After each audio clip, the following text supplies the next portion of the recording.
Right. So those who don't know me, I'm Mark Wilkins. I'm your MC for the evening, and we got booked about 2 hours.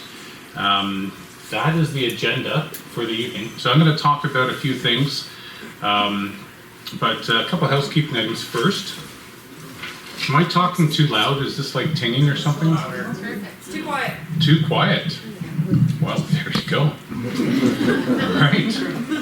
Can you hear me? Yep. Yep. Where's my audio guy?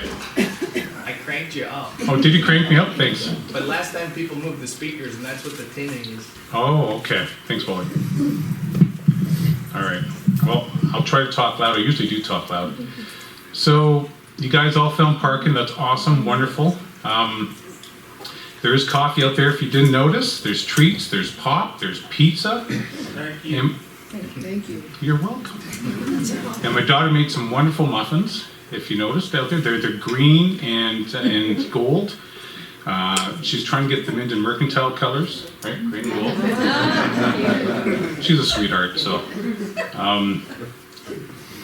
the washrooms, there's two in the hallway right out here.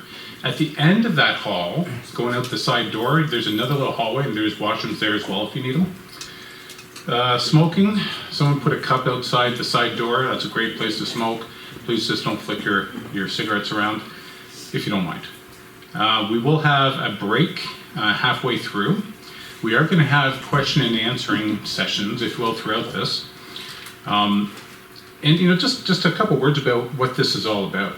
So, Andrew McGillivray, and he's a customer of mine, and came in the store one day, and first of all, let me ask, who was here last time, Jan 25th? Okay, fair bit. So, but half haven't been, so it's good to know. I'll try not to be repetitive from the last meeting. But Andrew came in and said, I'd like to do an event. I don't got enough room at my farm. And I said, hey, my church, we got lots of room, lots of seating, we got parking. And so we did an event January 25th. We had 45 people, or 50, some people say, that came out to that event in a snowstorm. So we knew that this was interesting, right? This whole homesteading, food security kind of stuff. And if you haven't noticed, we came up with kind of a name, Haliburton Homesteaders. Kind of rhymes off the tongue, right? Cute. Is that cute? Don't know if we're going for that. And the whole point of these things are, let's have meetings every once in a while. Get like-minded people together to talk about things that interest us. Homesteading, growing food, raising animals, sharing our knowledge, sharing lots of things. So this is going to be the face-to-face component of it. Andrew and his guys are working on an online component as well. So I won't talk much more about that. I'll let him talk to that later. So thanks for coming out. I'm going to get into just a couple other things on my agenda. I'm going to mention a little bit about the church here. I'm going to talk about food banks. Like, we're talking about food sustainability, security. All you folks look pretty capable of taking care of yourselves. There's a lot of people that can't, right? So we want to talk about that. I'll talk a little bit about my story, not too much.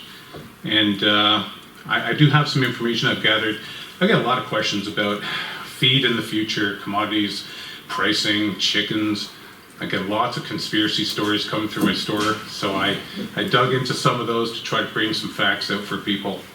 And then I'll turn it over to Andrew, and probably have a break after Andrew. We're waiting for my wife to get here.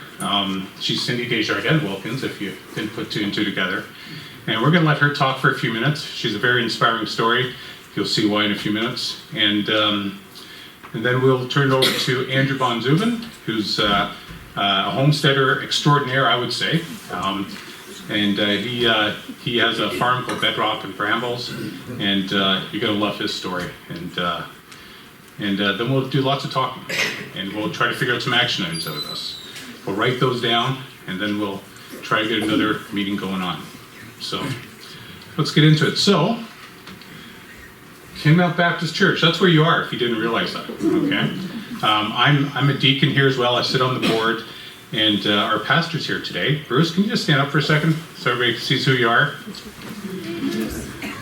So that means careful on the words, okay? You're in a church, right? And just a couple things. So we meet obviously every Sunday. We have services, and we have adult Bible study at 9:30. There's a kids component as well in the room next door, and then 10:30 is regular service. And then again for kids, we have another service as well.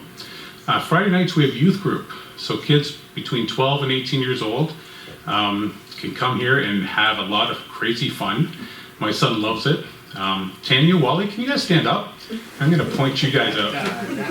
So they are the ones that run the youth group here. So how does that bowling chickens thing go? Very well, but the chicken was a little tough when we ate it later. Yeah? Doing bowling with frozen chickens. Try that sometime. And then there's 3 missions that we support through our church here. Shine On missions. My wife's going to mention that, a little bit about that. And if you were here last time, I talked about it for a minute. We support some churches in Cuba. And we also have some missionaries in Romania that we support. They're also helping out with the Ukraine refugees and whatnot. So that's the church. In Kinmount, the food bank's done out of the church. And it's every second and fourth Thursday. And their needs are constantly growing. And for those who are growing crops, if you could think about putting some fresh vegetables aside when it's time, later in the summer, early fall, maybe you can donate some to the food banks or your local food bank if you're not from here, perhaps Minden, maybe Haliburton or elsewhere, because they will need it. So, Minden, Mercantile, and Feed. I guess you probably figured out what we do, right? We sell feed, that's the first thing we do. We do lots of different things, of course, seeds, fertilizer. We do organic seeds and whatnot. We sell fencing, farm supplies. We do special orders. If you don't want to buy something off of Amazon, we'll try to source it for you and bring it in for you. And we sell locally made products. We like to support our like-minded businesses locally. And poultry orders, I'm going to talk more about that in a minute here. So, I gathered some information for you guys because I have these conversations every day with people coming in the store. And so I'm going to talk a little bit about feed pricing, feed supply, the egg shortages. Everybody heard about the egg shortages and the pricing and the feed challenges. I'll talk about avian flu as well. And what happened last year with that and what could happen this year. And I'll talk about poultry, stuff that's available from our store and what's going on there. So, in 2022, main commodities like corn, wheat, and whatnot, if you did notice, went up in price, okay?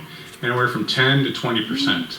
And what's interesting, Bank of Canada and other sources were mentioning that it looks like businesses are doing really well. So if you talk to the politicians, they're thinking, oh, those guys are doing great because everything went up in 10, 20% in value, but the margins got squeezed significantly. And so overall demand actually decreased while prices went up. Dog food, cat food, horse feed, certain ones, anywhere from 10 to 30% prices increased as well. Now, coming into 2023, in January and February, we noticed things kind of were settling out. Some stuff actually went down a little bit, 10, 20, 30, 50 cents or whatever. And I think a lot of that had to do with fuel costs. If you noticed, gas and diesel prices got a little bit better, less expensive over the past little while. So I think that had something to do with it. Plus, it's a slower time of year, so things aren't as unstable. So for 2023, Bank of Canada forecasts about 4 to 5% increase. And what's that contribute to? Well, again, fuel, it's inevitably going to go back up. It always goes back up for summertime, right? We know that. There's carbon taxes. I'm sure there's more coming. When I talk to the feed mills and the logistics guys we deal with, they have trouble getting people to work. I know, right? Like, who doesn't want a job and make money, But the feed mills having problems getting people to work, and sometimes that causes them to short out shipments out to the feed stores. It's been better lately, but still, it still happens. For us to solve that problem at my store, I have 2 main suppliers. So if one guy doesn't ship to me on Monday, I can get it from the other guy on a Thursday, which solves part of my problems. tightening supply. They're anticipating certain commodities will become tighter to get. And they're looking globally too, right? When they're thinking about this stuff. If you think about Ukraine, is a major producer of many commodities, such as black oil sunflower seeds. Now, you could probably imagine they're not doing a whole lot well with that stuff right now. So, but in Canada, a lot of stuff we get comes from North America, even South America, not so much coming from Europe. So we should be a bit more stable here. All right, poultry. So, I mentioned egg prices, right? In the States, they went crazy. A friend of mine here mentioned tonight that, they don't seem that crazy here, the prices, but they did go up, right? And inflation obviously had something to do with it. There apparently has been shortages. Avian flu had something to do with it. And then there was some feed issues. There's stories going around. And still every other day someone comes in and tells me about the feed issues, what happened in the States. So here's some. Speaking about the birds that are eating purina and not laying. That's right. Yeah. Yep, I got a few things on that here. Yeah, great. So, so as of January 2023, 58 million birds in 47 states either were killed or died from avian flu outbreaks. Sounds like a big number, but the flocks in the states are vastly bigger than you think. The CFIA in Canada counted almost 300 different outbreaks, commercially and non-commercial.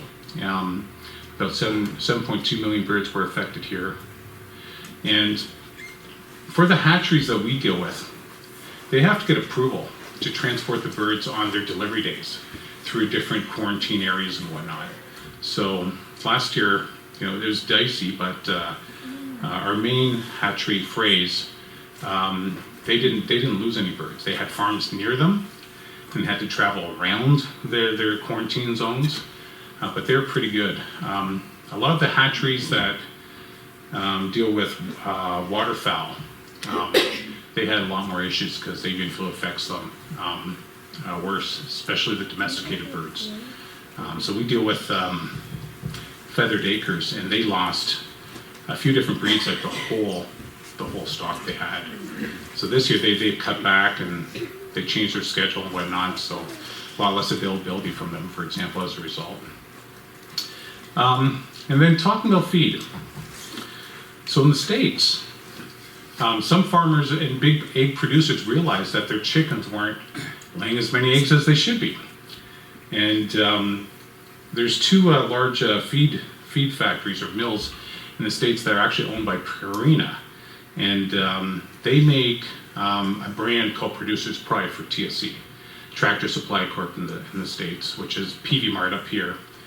And what they found out afterwards, that they were lacking certain minerals that the birds needed in order to lay eggs. At least that's what the narrative is. And so leaving the chickens unable to lay eggs in some cases, actually. And so you can find this on YouTube. You can search these videos. And some farmers actually switched to local providers of feed and noticed immediately a change, and their chickens started laying eggs again. In fact, some people in Canada even were experiencing this. So oddly enough, I noticed in a PV Mart flyer that they had chicken feed on sale like several weeks back. And a customer came in last week and said, my chickens weren't laying as many eggs as they were before. And then I read these stories about what's going on in the States. So I bought your feed the other day and now they're laying again. And I'm like, oh, good. Well, that's great. So it's an interesting story. These conspiracies, there's always some fact to it, and then they also go down different rabbit trails, as you all know. But what's interesting, though, is during that egg shortage in the States, that's when a series of these mysterious fires started happening at all these food processing plants. So, I don't think there's a connection, but, some people like to think there is. So I want to talk just a few minutes about avian flu. How many people have chickens? A few, yeah. Ducks, anything else? Any kind of poultry? Yeah? Okay. Are you buying more this year? Any hands on that? Yeah? Okay. All right. So here's some of the things to look for avian influenza. A drop in egg production, which could be a number of factors, right? But that's just one factor to look out for. Soft-shelled or shell-less eggs, I've seen those before. Diarrhea, you guys can read the list here, but these are the things to look out for. And the incubation period for avian influenza is anywhere from 2 to 14 days. So how's it transmitted?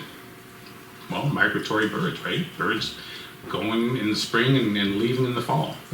And so that's when we really got to watch out for these things. And a lot of these wild birds, they get infected, but they don't get sick. So it's kind of interesting, right? But they can transmit it to domestic birds through feed, through water, you name it, right?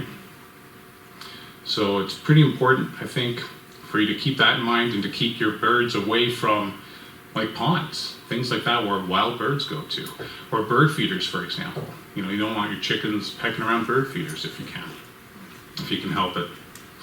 And of course, keep it clean, right? I think the most important thing you can do, literally, is to keep their coop and their environment clean and dry and warm. And that would be the most effective way to help them. Because believe it or not, you cannot cure it. Well, all you can do is relieve symptoms of it. And so, secondary infections can be treated with antibiotics that will help relieve symptoms. There's cough suppressants. We sell something called Veterex that could be used. Vitamins in their water, certainly it's helpful. Now, if you think your birds have it, birds get sick all the time. So don't just assume right away that they got, H5N1 or whatever. But if you are concerned and you do think it's possible, you need to contact a veterinarian, and they need to do a lab-based test on it to confirm. Once it's confirmed, they're going to contact the CFIA to monitor the situation. In some cases, they can order birds to be destroyed. So I'm not trying to scare you. I'm just telling you how this stuff works and what happened last year, right? Some larger flocks that had to be destroyed, there was compensation provided through the Canadian government. All right, so isn't that a lot of fun stuff? Is there just been an increase recently on this, or has this always been an issue?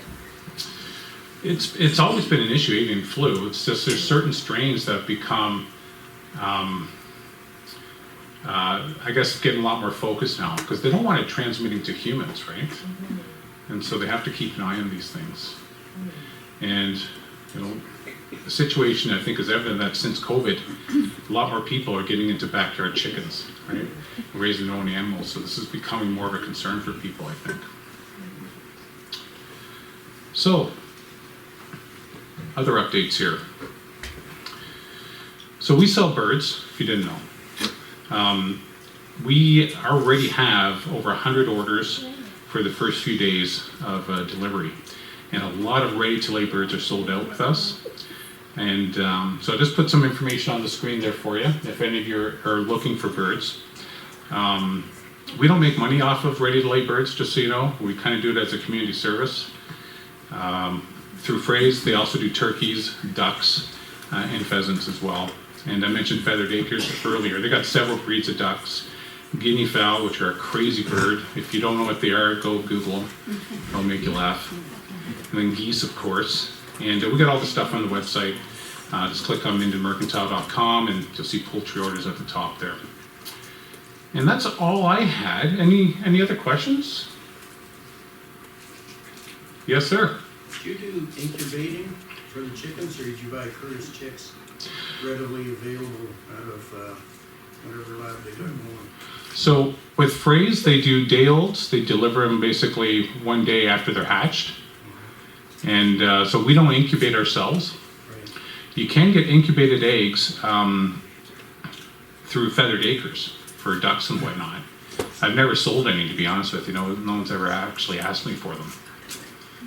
And of course, you can buy incubators and incubate eggs yourself, right? So as long as they're fertilized, of course. All right, that's all I had to say. Oh, yes, Wally. I just wanted to point out that for ticks, your guinea hens and Yes. Muscovy are good for ticks. They get ticked off with ticks, eh? I heard somewhere that guinea fowl can eat their weight in ticks every day. Yeah, but you gotta listen to them, and they're awful. And they're stupid. I got 6 guinea fowl last year, brought them home, And my puppy, who's a St. Bernard Husky Lab, figured out how to get in there. She ripped two apart, little murderer. And then my horse stepped on another one. And I'm like, and my wife's looking at me like, you're killing all these birds. So I had to give them away. And basically had to deal with the ticks other ways, right? So, all right. Well, thanks very much, folks.